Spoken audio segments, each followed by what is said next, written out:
Assalamualaikum warahmatullahi wabarakatuh. Jumpa lagi dengan Pak Suprono di channel Pak Suprono Belajar Manajemen. Pada kesempatan kali ini kita akan membahas materi tentang manajemen operasi di lingkungan global. Bagi kalian yang belum mengikuti video manajemen operasi yang pertama dan kedua, silahkan klik pada link tautan yang ada di kolom deskripsi. Jangan lupa klik like, share, dan subscribe agar kalian tidak tertinggal pada video-video berikutnya. Jadi kita mulai pada pertemuan hari ini, yaitu tentang manajemen operasi dalam lingkungan global. Kemarin sudah kita singgung bahwa yang namanya manajemen operasional, isu-isu yang berkembang saat ini adalah tentang globalisasi. Karena ini merupakan suatu tuntutan di dalam pengembangan manajemen operasional di industri. Jadi kalau industri tidak mengikuti lingkungan global seperti ini, ya tidak bisa bersaing dengan industri yang lain. Dalam pertumbuhan penjualan dari tahun ke tahun, ini sebelum tembok Berlin runtuh, ini di sini. Lalu setelah tembok Berlin runtuh, ini sampai sekarang, ini mengalami perkembangan yang cukup signifikan. Jadi dulu ketika masih ada tembok Berlin, itu berarti masih ada pemisahan antara Jerman Barat sama Jerman Timur, alias boleh dikatakan itu pemisahan antara dunia modern sama dunia yang masih tertinggal. Nah, di sini setelah tembok Berlin itu runtuh, ini seolah-olah yang namanya perdagangan itu seperti ada pendorongnya. Jadi langsung berkembangnya itu cukup pesat dan terus naik. Nah, ini perkembangan penjualan di dunia. Nah, kalau kita lihat di sini, contoh perusahaan-perusahaan multinasional. Ini saya carikan yang kira-kira kalian paham. Di sini ada Gillette, ya, Honda, IBM, Nestle, Philips, Siemens, Unilever. Unilever ini yang berkantor di Britain, Netherlands, ini mengalami lonjakan dari penjualan, kemudian aset, lalu untuk penjualan di luar negeri. Ini mengalami suatu peningkatan yang luar biasa. Ini untuk yang Unilever yang produknya kita sering pakai setiap hari ya. Ini setelah dia itu berubah menjadi perusahaan multinasional, ini perkembangannya sangat signifikan. Kemudian, nah, isu yang kemarin yang sempat kita bahas di materi sebelumnya, yaitu bahwa suatu perusahaan internasional itu mulai berkembangnya adalah menggunakan metode supply chain, di mana di dalam metode supply chain tersebut,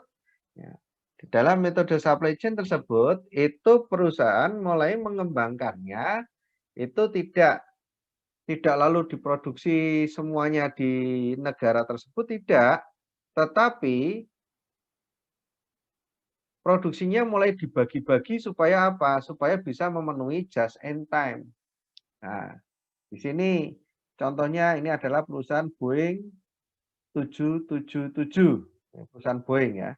Perusahaan Boeing di sini dia untuk sebuah pesawat di sini dia membagi-bagi bagian-bagiannya, diproduksinya di negara-negara lain.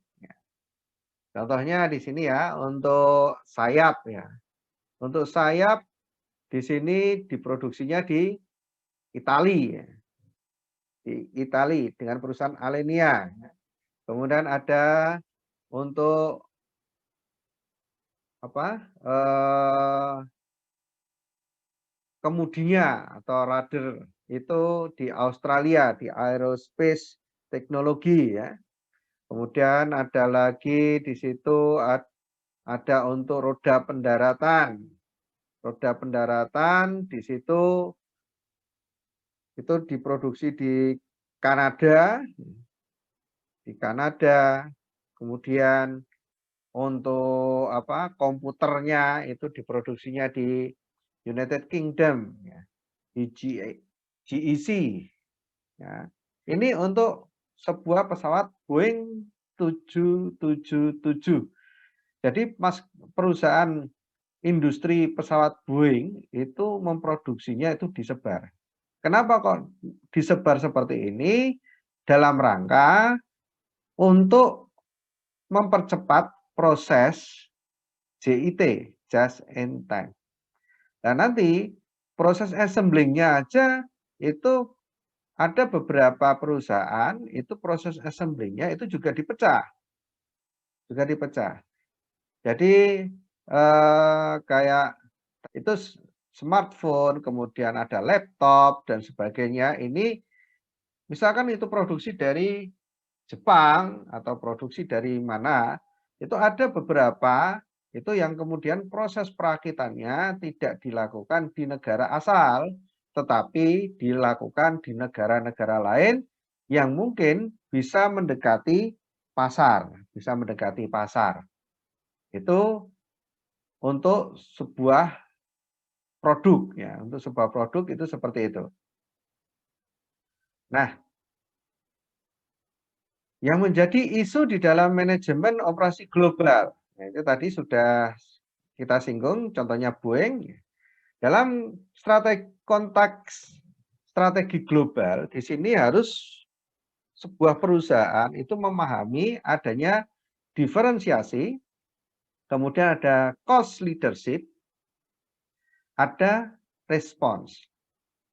Nah, tadi, kenapa kok Boeing itu memecah-mecah? Bisa jadi dengan dipecah-pecah itu tadi, bisa membuat menjadi cost leadership. Biayanya bisa lebih murah, sehingga dia bisa memimpin pasar. Nah, di dalam konteks strategi global di sini, sebuah perusahaan akan menggunakan supply chain management, akan menggunakan keputusan lokasi, dan akan menggunakan manajemen logistik. Nah, di sini saling berkaitan. Untuk misalkan logistik manajemennya. Di sini misalkan untuk masalah warehouse atau gudang. Juga masalah yang berhubungan dengan transportasinya. Nah, di sini ini sangat berkaitan dengan strategi global. Supply chain. Ini berhubungan dengan ada rantai pasok. Rantai pasok itu mulai dari supplier, kemudian sampai ke distributornya. Lokasi, keputusan penentuan lokasi. Di mana lokasinya? Kebanyakan perusahaan-perusahaan yang pasarnya itu di Asia, itu menggunakan lokasi, salah satunya adalah di Singapura dan di Indonesia. Kenapa memilih di Singapura sama di Indonesia? Karena lokasinya paling strategis dibandingkan negara-negara yang lain. Sehingga dengan meletakkan lokasi perusahaan itu di Indonesia dan di Singapura, proses distribusinya menjadi lebih murah. Tapi kadang itu kalau orang memilih misalkan sekarang untuk Indonesia ini konon biayanya sudah mulai mahal, biaya overhead-nya. Nah, di sini orang mulai melirik ke Thailand. Karena di sana SDM-nya murah, kemudian sewanya murah, lahannya murah. Nah, ini juga salah satu keputusan di dalam manajemen global operation. Sehingga di sini nantinya ini menjadikan suatu strategi. Menjadi strategi pembanding dibandingkan oleh perusahaan-perusahaan sejenis yang mengembangkan secara internasional. nasional. Supply chain management. Supply chain management ini nanti di dalam strategi global tadi, ini nanti akan berkaitan dengan yang pertama adalah source chain, yaitu berhubungan dengan sumber daya. Nah, tadi sudah saya singgung, sumber daya di sini ada sumber daya manusia, ada juga sumber daya bahan baku. Nah, di sini nanti dilihat mana yang paling efisien dan paling efektif penggunaan tentang sumber daya. Kebetulan kalau termasuk negara Indonesia ini merupakan yang berlimpah sumber dayanya. Maka banyak sekali perusahaan-perusahaan yang menanamkan investasinya ke Indonesia untuk strategi supply chain management. Kemudian yang berhubungan dengan vertical integration. Supply chain ini berhubungan dengan upstream ke downstream atau hulu ke hilir. Nah, vertical integration di sini kalau berhubungan dengan supply chain ini diharapkan ada hubungan langsung, integrasi langsung dari upstream ke downstream. Jadi dari hulu ke hilir. Sehingga supplier paham yang dibutuhkan oleh pasar dan apa produk yang disebarkan ke pasar itu juga sesuai dengan kebutuhan konsumen. Ini adalah vertical integration. Kemudian dalam supply chain ini nanti menentukan make or buy. Apakah lebih baik membuat atau membeli? Nah, keputusan di dalam global operation ini juga membuat atau membeli ini keputusan yang sangat krusial sekali. Salah satunya ada produk susu yang itu produknya dari Eropa. Ketika dia harus membuat di negara asalnya, kemudian dijual ke Indonesia atau ke Asia, itu ternyata harganya cukup mahal. Maka dia kemudian membeli jasa. Jasa apa? Jasa proses produksi ke perusahaan yang ada di Indonesia. Sehingga apa? Proses operasionalnya, biayanya menjadi lebih murah. Kemudian dalam supply chain, strategi ini juga perlu adanya yang namanya strategi partnering, yaitu bermitra. Bedanya apa? Kalau tidak bermitra itu berarti kita membelinya adalah sesuai dengan harga jual. Tetapi kalau dengan bermitra, ini boleh dikatakan bisa terjadi yang namanya sistem bagi hasil.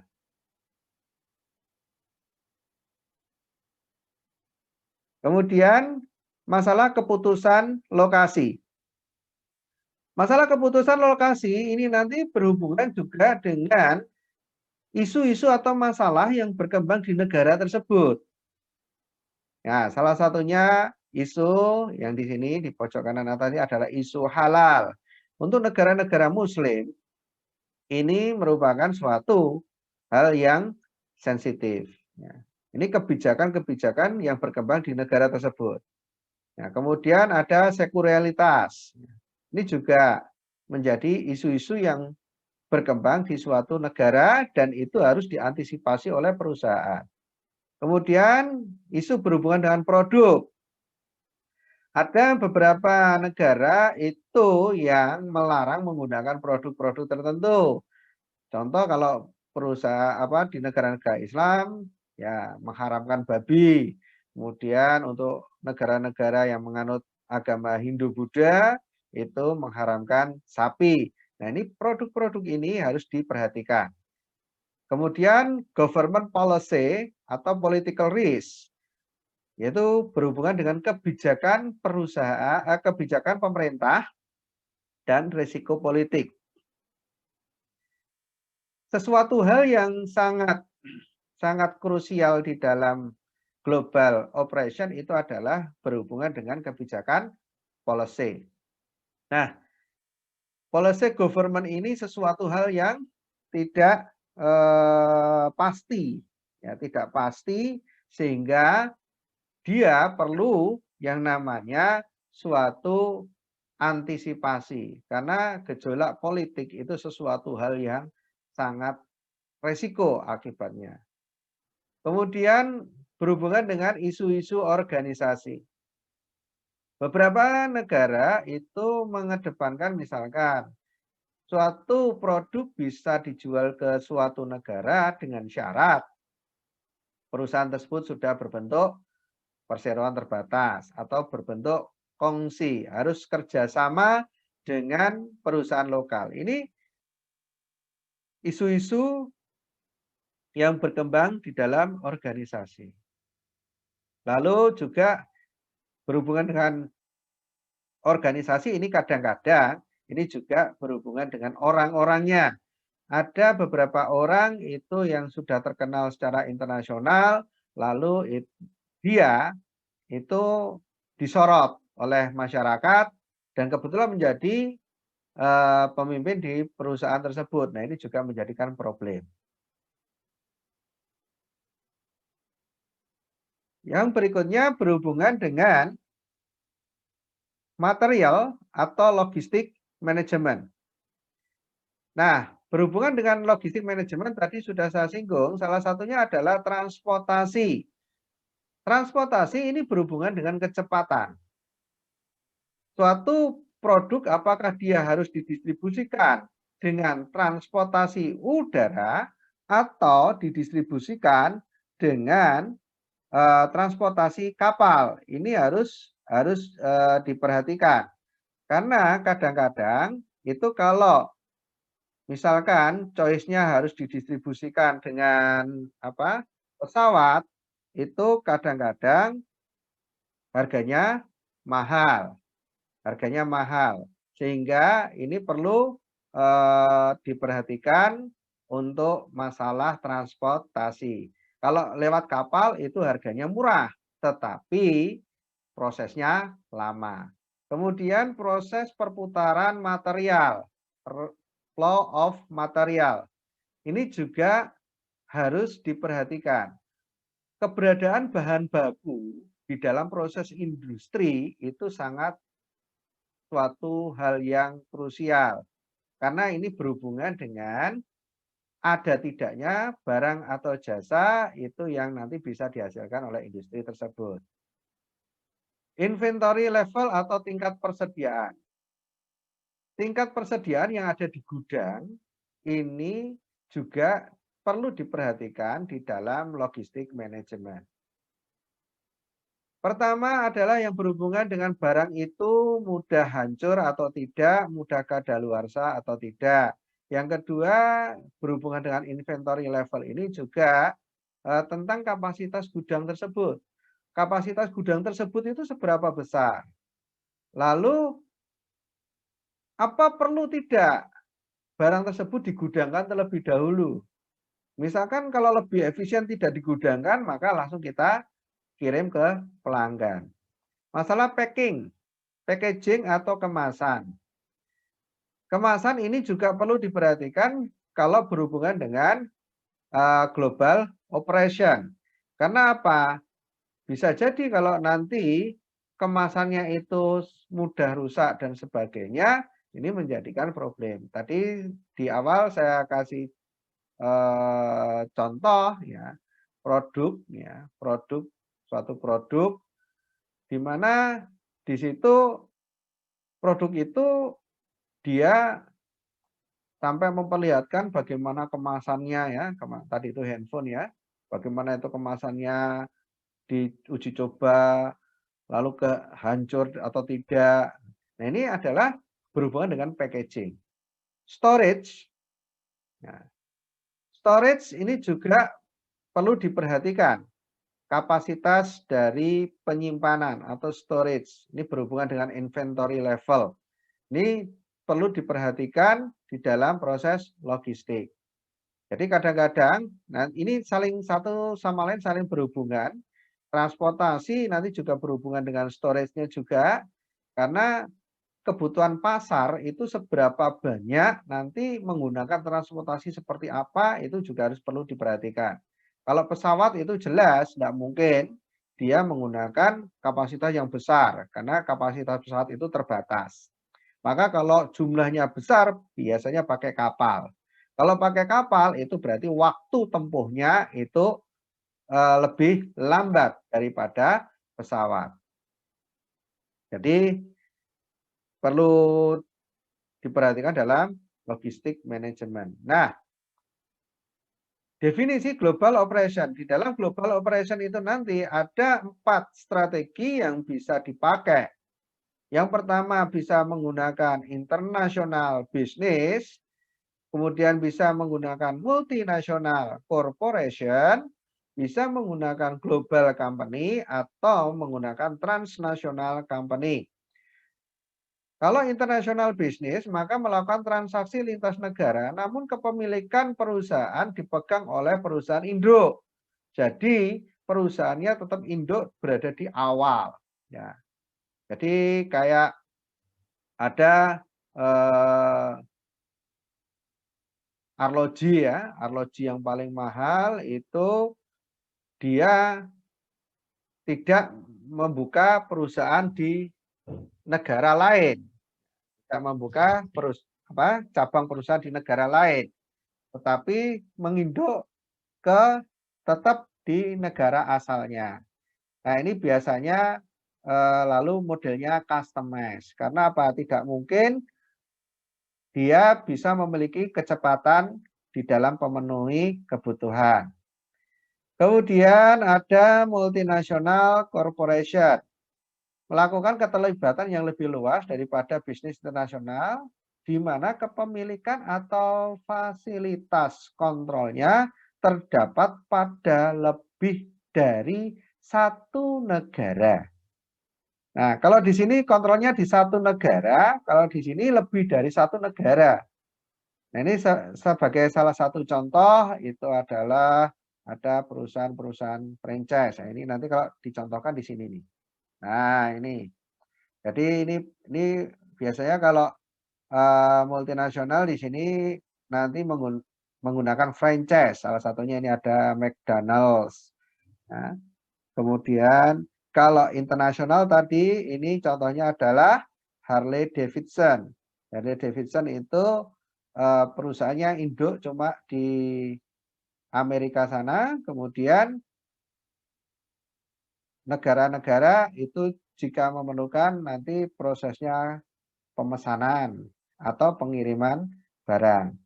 Nih, kemudian strategi yang berikutnya adalah dengan global company. Global company ini terjadi integrasi operasi dilakukan dari negara-negara yang berbeda dan dunia dipandang sebagai satu pasar yang sifatnya tunggal. Jadi secara global internasional itu pasarnya cuma satu, sifatnya tunggal. Nah, ini kalau kita lihat contohnya di sini ada Texas Instrument, ya. Kemudian Caterpillar, kemudian Otis Elevator. Ini adalah contoh perusahaan yang menggunakan global strategi. Kemudian transnational company. Ini melakukan kombinasi keuntungan dari efisiensi skala global dengan memanfaatkan sumber-sumber daya lokal dari berbagai negara.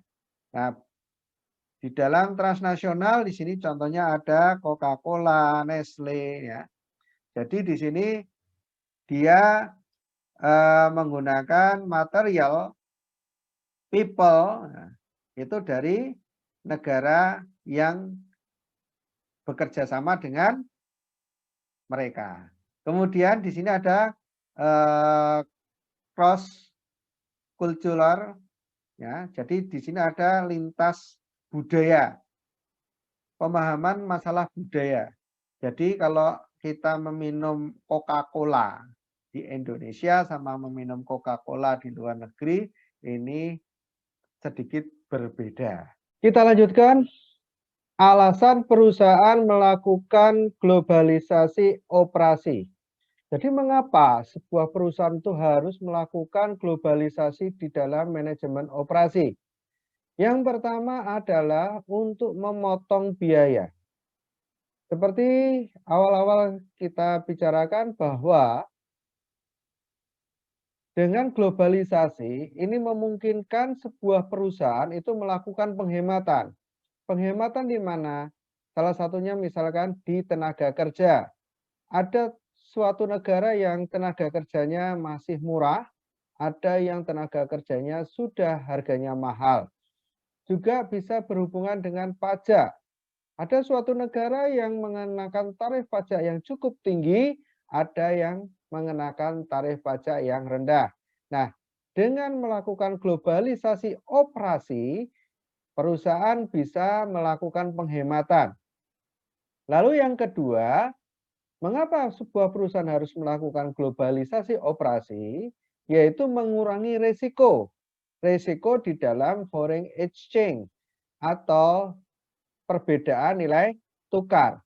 Jadi dengan adanya globalisasi operasi, misalkan perusahaan-perusahaan Eropa akan memasarkan produk di kawasan Asia Tenggara, maka mereka lebih efisien, lebih murah kalau menggunakan perusahaan-perusahaan yang ada di Asia Tenggara. Mengapa? Dengan demikian, biaya yang nantinya akan diwujudkan dalam bentuk harga yang nantinya akan dijual ke masyarakat yang ada di kawasan Asia Tenggara ini tidak terlalu tinggi karena menggunakan kurs yang berkembang di kawasan Asia Tenggara. Berikutnya, mengapa sebuah perusahaan harus melakukan globalisasi operasi?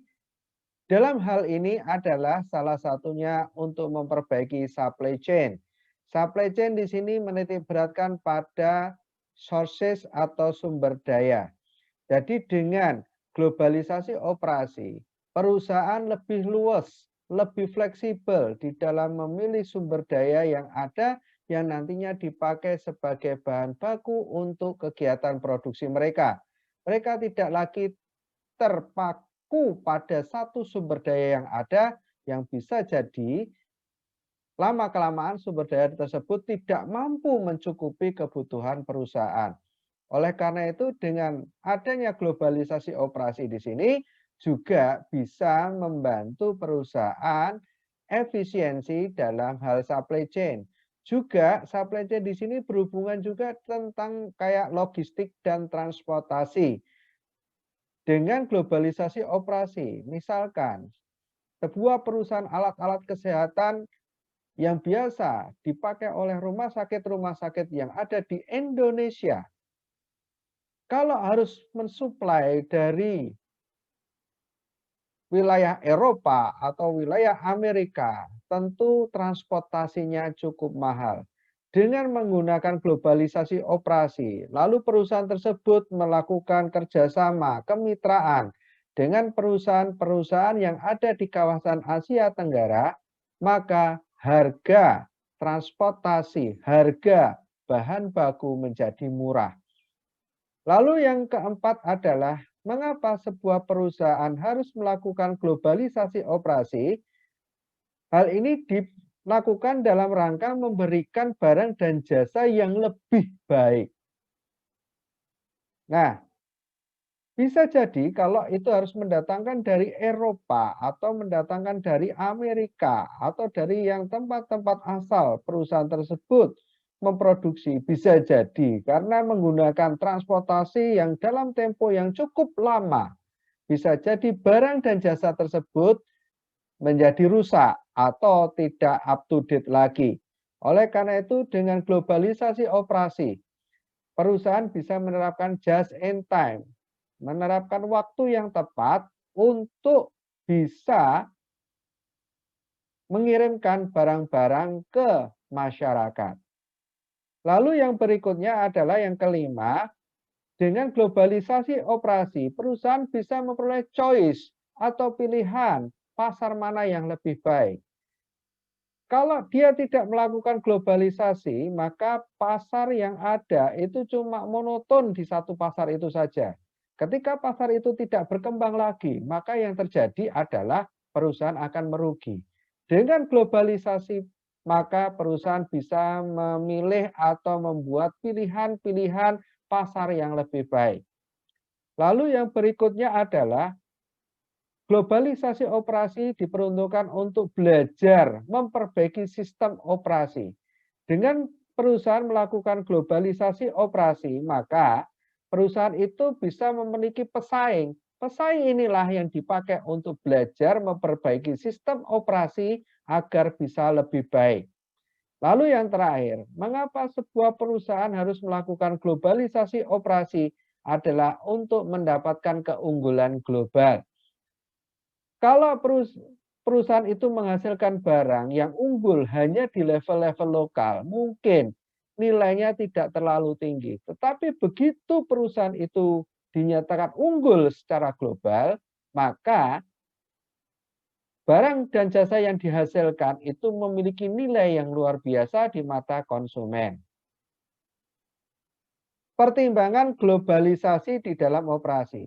Di dalam globalisasi operasi di sini juga harus mempertimbangkan hal-hal yang nanti kalau tidak kita perhatikan dengan seksama, ini malah bisa menjadi bumerang bagi perusahaan kita. Yang pertama adalah global product design.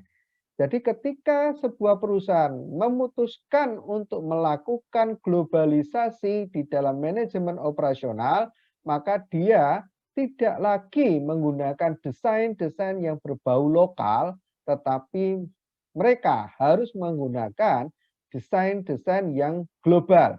Artinya desain-desain tersebut harus bisa dinikmati oleh konsumen di mancanegara, di multinasional, di multinegara, dan di multi etnis. Yang kedua, pertimbangan di dalam globalisasi operasi yang berikutnya adalah mengenai proses desain dan teknologi. Nah, di sini dikaitkan dengan teknologi. Oleh karena itu, di dalam manajemen operasional dengan lingkup global, di sini perusahaan harus selalu update terhadap teknologi yang mereka gunakan agar mereka biar bisa berdaya saing. Berikutnya adalah yang patut dipertimbangkan dalam globalisasi operasi adalah Global Facility Location Analysis, yaitu analisis tentang fasilitas-fasilitas yang terdapat pada lokasi-lokasi global yang kita pakai di dalam kegiatan operasi. Nah, fasilitas-fasilitas ini harus mampu mendukung kinerja atau kegiatan dari perusahaan kita.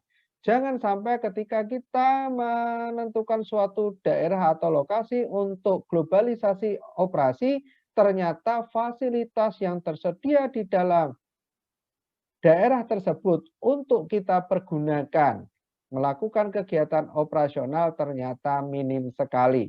Ini akan memberatkan biaya operasional. Oleh karena itu perlu dilakukan analisis terlebih dahulu. Yang terakhir yang perlu dipertimbangkan dalam globalisasi operasi adalah impact of culture and ethnics, yaitu dampaknya terhadap budaya dan etnis yang ada di sekitar usaha kita. Kenapa kok ini harus diperhatikan?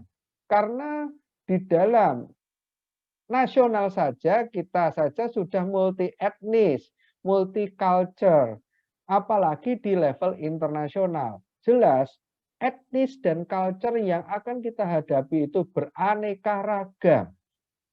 Banyak sekali etnis dan culture yang akan nanti menjadi konsumen-konsumen kita. Nah, bagaimana produk kita itu tidak mengenai unsur-unsur ke sana sehingga apa produk kita itu aman, safe untuk dipakai oleh multi etnis dan multi budaya tanpa mempengaruhi budaya dan etnis yang bersangkutan. Kondisi perusahaan yang akan menerapkan pelayanan tingkat global. Jika perusahaan memiliki SDM dan fasilitas yang cukup memadai untuk mendukung pelayanan tersebut.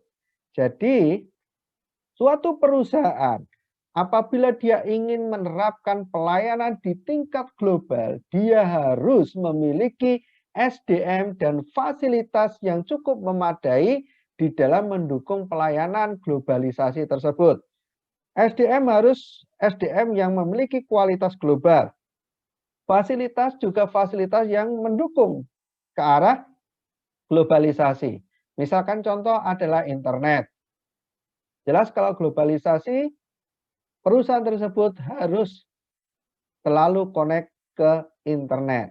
Lalu yang kedua, jika pasar di suatu negara sifatnya terbuka dan tidak begitu dikontrol oleh pemerintah. Jadi perusahaan itu bisa menerapkan pelayanan tingkat global apabila di pasar suatu negara tersebut sifatnya terbuka, tidak dikontrol oleh pemerintah. Alias minimal di dalam negara tersebut menganut sistem ekonomi campuran. Jadi tidak murni 100% dikontrol oleh pemerintah, tetapi sudah ada pasar ikut campur tangan di dalam kegiatan perekonomian. Ini baru bisa diterapkan pelayanan tingkat global. Kalau negara tersebut masih menganut sistem komando, sistem terpimpin, maka jelas pelayanan tingkat global tidak akan bisa berjalan dengan semestinya. Yang ketiga, penerapan pelayanan tingkat global bisa terjadi jika pelayanan yang akan diberikan sangat menarik dari sudut pandang konsumen di luar negeri. Ingat, di sini yang perlu kita garis bawahi, yang kita lihat adalah sangat menarik dari sudut pandang konsumen di luar negeri. Jadi di sini ketika kita akan melakukan pelayanan secara global, maka kita harus bisa menarik perhatian konsumen di luar negeri. Kita jangan hanya sudah istilahnya merasa bangga dengan produk kita karena masyarakat dalam negeri menyukainya. Masyarakat dalam negeri menyukai belum tentu masyarakat luar negeri menyukai. Oleh karena itu, kita yang kalau sudah berpikir pelayanan tingkat global, maka yang difikirkan tidak lagi hanya masyarakat dalam negeri, tetapi juga melihat kebutuhan, kesukaan dari masyarakat luar negeri. Yang terakhir adalah jika perusahaan ingin menerapkan pelayanan tingkat global, maka perusahaan harus mengetahui bagaimana reaksi konsumen secara global. Reaksi konsumen terhadap barang dan jasa kita secara nasional dan secara global itu berbeda. Jadi nilai penyimpangan atau nilai negatifnya itu akan lebih besar daripada kalau produk itu cuma produk level nasional. Oleh karena itu ini harus kita perhatikan, harus kita pikirkan. Baik, sekian dulu pertemuan pada kali ini. Kita lanjutkan pada video-video berikutnya. Jangan lupa klik like, share, dan subscribe agar kalian tidak tertinggal pada video-video berikutnya. Akhirul kalam, wabillahi taufiq wal hidayah. Wassalamualaikum warahmatullahi wabarakatuh.